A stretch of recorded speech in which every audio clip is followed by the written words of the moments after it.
Charleston Southern head coach Gabe Giardina, third season with the program. Coach, let's just talk about some general thoughts and feelings you have on this team as you head into the 2025 season.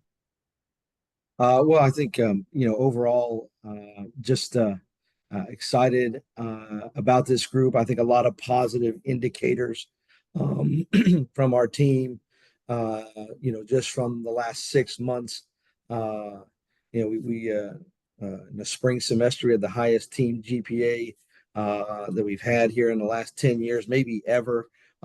Just as long as they've been tracking it under Mr. Barber there. And so very exciting, really proud of our players to see a big jump there. I think obviously I think that's an indicator of our self-discipline and just our ability to take the classroom seriously.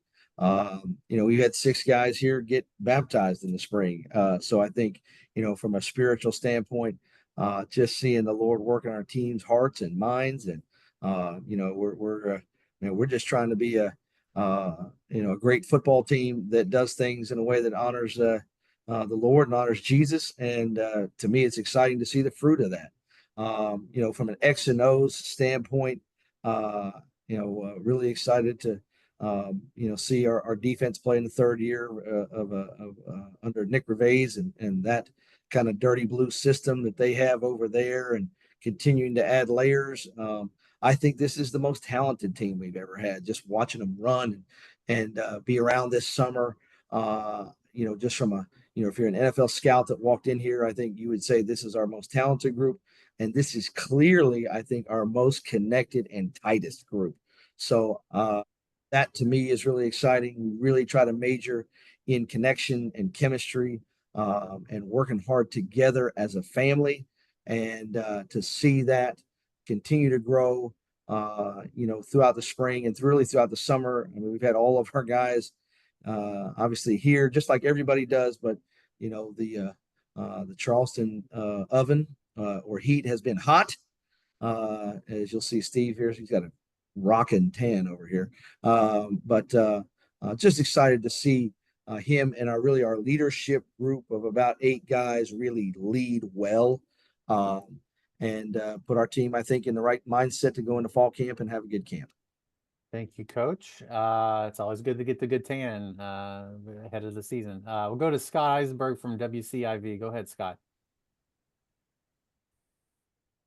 Hey, Gabe. Obviously the first question of the year about the quarterback situation. What is the quarterback situation, and how is Zoltan doing? Obviously somebody we keep our eye on. Yeah, I think Zoltan is, just to answer that part of the question first, he looks healthy, which is awesome. I think he has really done a good job in building his body. He looks like you'd see him, you're going to think, is that Zoltan Osborne? That's not a frail young man anymore. That guy is built. He's done a good job both in his upper and lower body just to be able to handle the rigors of a season. And so really excited to see him kind of back in action and doing the things that he does well. And then, I think we've got good guys behind him with Jared and Leck. I would tell you that Zoltan is ahead of them right now. He's taken a lot of reps with the first group and has looked fantastic. But certainly feel like we have better depth at that position than we have had. And but it's certainly exciting to see those curls coming out underneath the end of that helmet and playing really well and being healthy. I just want to say this real quick too. Just really thanks to everybody for being on here. This is a big group of folks. I keep scrolling. I hit my side arrow there, Kyle. It's a lot of folks. I just think it's exciting that people are excited about Buccaneer football. So thanks for everybody for being on the call. Was there a follow-up there to your question? No follow-up from me. Your hand up. I'm sorry. I'm scrolling here. Kevin. All right, there it is. Kevin, go ahead with your question. Hey, Coach. I know the preseason polls coming out yesterday, and you guys are picked to finish in last place in the conference. Is that something you guys use for motivation once practice gets going, or do you not even mention that to the guys? I think it's one of those things. I've been doing this long enough now. I've been picked first and picked last, so we really read zero into that printed paper. Excited to get out there and play the games. Now, I would be lying to you if I'm not going to put a little gas in the guy's tank every once in a while with it. Sure, let's get fired up. Let's go prove somebody wrong. But if that's our sole motivation, then that's, in my mind, pretty shallow. We're going to be focused on building our team, loving each other, and being the best at getting better, and going out and proving people wrong. And that's exciting, but certainly not the main focus, and is really going to be mentioned very, very little, maybe once by myself. Go to Dan Fanning. Go ahead, Dan. Coach, good afternoon. Hey, Dan. Going off that, 5 of the losses last year were by 5 points or less. Is there anything that y'all maybe talked about can change, or some of that is kind of the luck of the bounce of the ball, so to speak? Yeah, you spend a lot of time in the off season, like, looking at personal reflection and, how we can, improve the, that small area. Right. And so, some of it is, yeah, absolutely getting addressed. You know what I'm saying? Some of it's through recruiting, specifically a kicker. We missed 2 kicks in the last play of the game that affected outcomes of the game. So, yeah, we went out and got, some new personnel there to add to what we had to compete, and really pleased with that position with Zach Gordon coming out of the spring. But then also it's just some education on the situations in the game. And we had some bizarre things happen. But for me personally, we're going to coach those things. But this is, sometimes you blow these things up like they're big. I mean, we have a drop pass in one game that affects the big, that affects the swing of the game. We have a fumble, that happened. So we're going to talk about things that affect winning, and to me, those are turnovers, big plays, and tackling, and then winning the situations. And so that's where we kind of start and end with it. We're excited to pump a lot of new gas into our guys, and I think you're looking at a bunch of guys who are excited about the beginning of the season, about being a family, and just taking it one game at a time. 2024 to me is ancient history.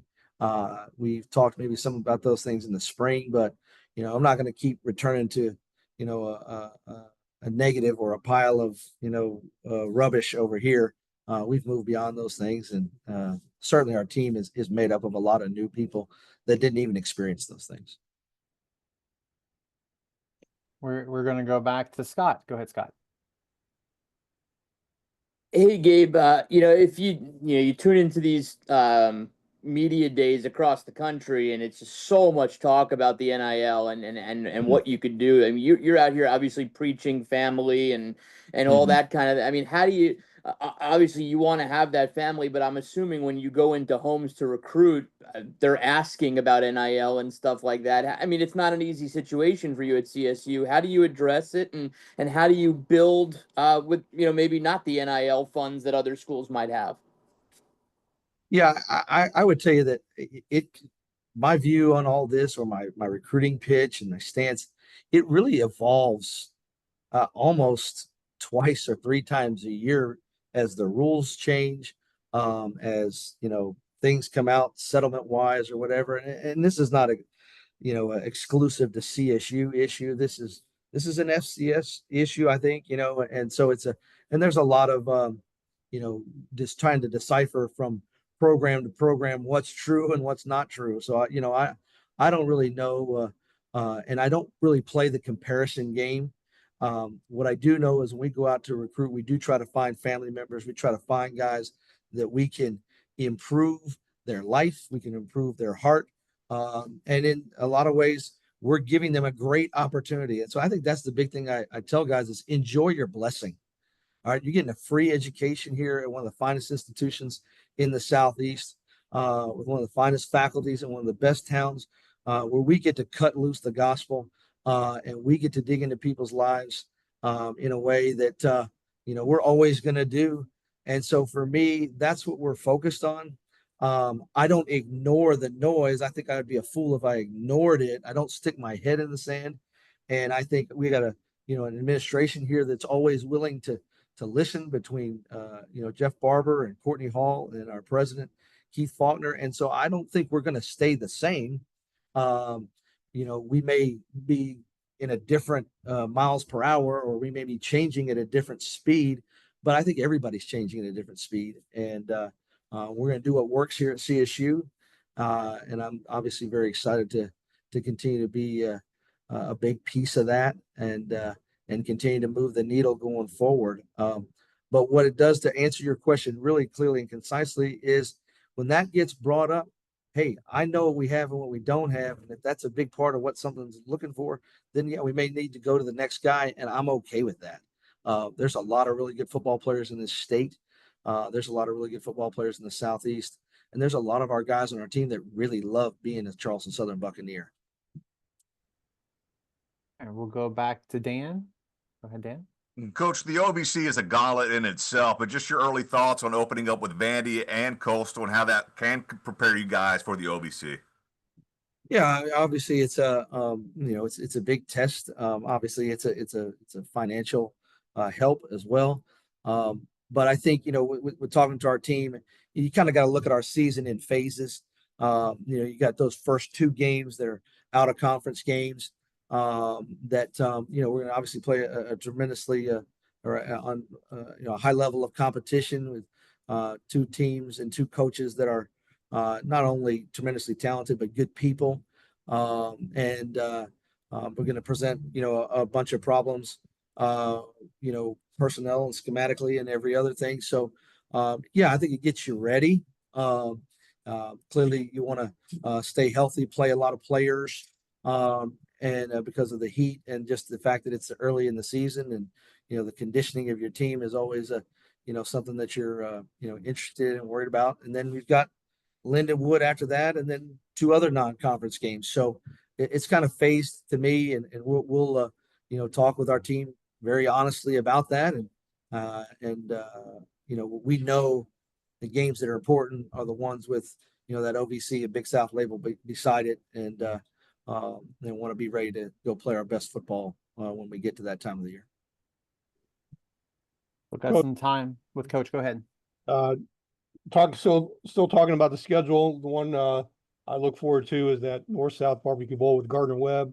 Last year was the first game. I know the Bucs came up just short, but just what does it mean to have that game on the schedule annually, and kind of what it means just to be able to play for a secondary trophy? Well, it's a massive game. You know what I'm saying? To me, we're kind of the original, some of the original members of the Big South and the remaining members, right, that are playing football. And so really in every sport, it's a big game when Gardner Webb comes to town. That's not a secret. It's not a secret when we go up there that it's a big game. And I've said this as many times as people will listen, that rivalries are one of the great things about college football. College athletics in general. And so it's great that we have our version of that and that we got a trophy on it. And I can tell you this, President Faulkner was not thrilled to go up there and serve barbecue. And he has let me know that. He put the bill in my hand. That's a true story. Said, hey, make sure you pay this. So, it just adds to the juice of the whole rivalry. Thanks, Coach. Other questions for Coach? I don't think I see anybody with their hand up, but if I've missed something, please let me know, or just unmute yourself and ask if I'm not calling on you. Coach, I asked this earlier of somebody, the first year of the association, we had a certain set of teams. It changed last year, but now this is the second year in a row. We have the same number of teams. You haven't necessarily been to every school yet, or every school hasn't been to you, but there's now some familiarity. Thoughts on that, and that way you can get to learn a little bit more about the programs you're getting ready to face. Yeah, I think we've had obviously a lot of even continuity with the head coaches, and it's been obviously a pleasure of mine to get to know everybody. And so I think just like anything, the league is continuing to grow. I think it's exciting to see the respect that our league has, to get 3 teams in the playoffs last year. to have 4 teams split the conference championship, and to see really every week. I mean, the playing tight ball games, and so to me that just shows the health of the league. It's impressive to me to see the commitment from so many folks in this league on every level, whether it be, obviously, from football facilities and putting out good players. I think there's excellent personnel in this league. And so to me, it's exciting to be a part of it. And yeah, to be more familiar. Yeah, I feel better in year 3 than I did year 1, just with the, logistics of things and the familiarity of the opponents. Chase, there you are. I knew there's something popped up. I see you have your question. My apologies. So Chase, go ahead with your question. Hey, Coach, long-time listener, first-time caller. Obviously, Seth Strickland in his first year as offensive coordinator, you have a relationship with him from Albany State. I guess just talk about the adjustment from his style and what we can expect to see this coming up season. Well, if you think I'm going to dodge your question here, I am going to dodge it a little bit just so we can keep some of these early opponents in the dark. But what I would tell you is about Seth and his intelligence and the way he runs an offense. Seth's one of the brightest coaches that I've been around. He made our program in Georgia a lot better with the way he taught quarterbacks and additions that he had to our offense. And so really excited to have him a part of our staff. And to have someone that I'm familiar with doing things, and just very excited to see his spin on things. But certain things are always going to be hallmarks of what we do here. We got to take great care of the ball.